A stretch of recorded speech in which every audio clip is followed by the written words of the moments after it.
Hello friend, आप सबको स्वागत है मेरे यूट्यूब चैनल अग्रवाल एजुकेशन में। दोस्तों, आज मैं आपको इस वीडियो में भारत में हुए 1848 के युद्ध के 10 पॉइंट्स बताऊंगी। तो चलिए वीडियो को शुरू करते हैं। वीडियो अच्छा लगे तो अंत तक जरूर देखें। और पहला फर्स्ट पॉइंट है ऑपरेशन गुलबर्ग, जिसे शुरुआती हमला है ये। ठीक है, तो इसके बारे में देखेंगे। तो शुरुआती हमले का मुख्य उद्देश्य कश्मीर घाटी और इसके प्रमुख शहर श्रीनगर के नियंत्रण को अपने हाथ में लेना था। जम्मू और कश्मीर रियासत की ग्रीष्मकालीन राजधानी श्रीनगर और शीतकालीन राजधानी जम्मू थी। मुजफ्फराबाद और डोमेल में तैनात रियासत की सेना तुरंत ही आजाद कश्मीर सेना नाम की पाकिस्तानी सेना से हार गई और श्रीनगर का रास्ता खुल गया था। सेकंड पॉइंट्स हैं, रियासत की सेना के पुनः संगठित होने से पहले श्रीनगर पर कब्जा करने के बजाय आजाद कश्मीर सेना सीमांत शहरों पर कब्जा करने और उसके निवासियों मतलब गैर मुस्लिम से लूटपाट एवं अन्य अत्याचार करने में जुट गई।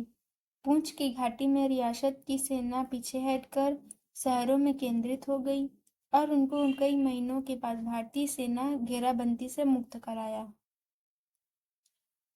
दूसरा देखेंगे कश्मीर घाटी का भारतीय सुरक्षा तंत्र। इसके फर्स्ट पॉइंट है जम्मू और कश्मीर रियासत के भारत से विलय के बाद भारत ने विमान के द्वारा सैनिक उपकरण श्रीनगर पहुंचाए। वहां पहुंचकर उन्होंने रियासत की सेना को मजबूत किया और श्रीनगर के चारों ओर सुरक्षा घेरा बनाया और आजाद कश्मीर सेना को हरा दिया। इस सुरक्षा घेरे में भारतीय सेना के बख्तरबंद वाहनों के द्वारा विरोधियों को पीछे से घेरना भी शामिल करना। इसका सेकंड पॉइंट है हार कर पीछे हटती हुई पाकिस्तानी सेना का बारामूला और उरी तक पीछा करके इन दोनों शहरों को मुक्त करा लिया। हालांकि पुंछ घाटी में पाकिस्तानी सेना के द्वारा शहरों की घेराबंदी जारी रही। गिलगित में आजाद कश्मीर की कबीलाई सेना में गिलगित राज्य के अर्धसैनिक बल शामिल हो गए और चित्राल के मेहतर जागीरदार की सेना भी अपने जागीरदार के पाकिस्तान में विलय की घोषणा के बाद उसमें शामिल हो गई। थर्ड पॉइंट है पूंछ में फारसी सेनाओं तक पहुंचने का प्रयास। इसका फर्स्ट देखेंगे। फर्स्ट पॉइंट, भारतीय सेना ने आजाद कश्मीर की सेना का उरी और बारामूला पर कब्जे करने के बाद पीछा करना बंद कर दिया और एक सहायता टुकड़ी को दक्षिण दिशा में पूंछ की घेराबंदी तोड़ने के प्रयास में भेजा। हालांकि सहायता टुकड़ी पूंछ पहुंच गई पर वह घेराबंदी नहीं तोड़ पाई पर वह भी फंस गई। एक दूसरी सहायता टुकड़ी कोटली तक पहुंच गई पर उसे अपना कोटली की मोर्चाबंदी को छोड़कर पीछे हटना पड़ा। इसी बीच मीरपुर पर आजाद कश्मीर की सेना का कब्जा हो गया। फोर्थ है जहांगीर पर आजाद कश्मीर की सेना का कब्जा होना और नौशेरा और उरी पर हमला। इसका फर्स्ट पॉइंट देखेंगे। पाकिस्तान ने आजाद कश्मीर की सेना ने जहांगीर पर कब्जा कर लिया। तत्पश्चात उसने नौशेरा पर नाकाम हमला किया। पाकिस्तान ने आजाद कश्मीर की सेना की दूसरी ओर भारत ने एक छोटे से आक्रमण से छंब पर कब्जा बना लिया। इस समय तक भारतीय सेना के पास अतिरिक्त सैन्य बल उपलब्ध हो गए। ऐसे में नियंत्रण रेखा स्थितियां स्थिर होने लगी। फिफ्थ पॉइंट है अभियान विजय। इसे जहांगीर पर प्रति आक्रमण। इसका फर्स्ट पॉइंट है जहांगीर भारतीय सेना बलों ने जहांगीर और राजौरी पर प्रति आक्रमण कर उन्हें कब्जे में ले लिया। कश्मीर घाटी में आजाद कश्मीर सेना ने उरी के सुरक्षा तंत्र पर आक्रमण कर रखा। आजाद कश्मीर सेना ने उत्तर में स्कार्दू की घेराबंदी कर दी। सिक्स पॉइंट है भारतीय सेना का बसंत अभियान। इसके बारे में देखेंगे। तो आजाद कश्मीर की सेना के अनेक प्रति आक्रमणों के बावजूद भारतीयों ने जहांगीर पर नियंत्रण बनाए रखा। हालांकि अब आजाद कश्मीर की सेना को नियमित पाकिस्तानी सैनिकों की मदद अधिकाधिक मिलने लगी थी। कश्मीर घाटी में भारतीयों ने आक्रमण कर तिथवाल पर कब्जा कर लिया। ऊंचे हिमालय के क्षेत्रों में आजाद कश्मीर की सेना को अच्छी बढ़त मिल रही थी। उन्होंने टुकड़ियों की घुसपैठ करके कारगिल पर घेराबंदी कर दी तथा स्कार्दू की मदद लिए जा रहे भारतीय सैन्य दस्तों को हरा दिया। नेक्स्ट है 7 पॉइंट है अभियान गुलाम एवं ईरेश।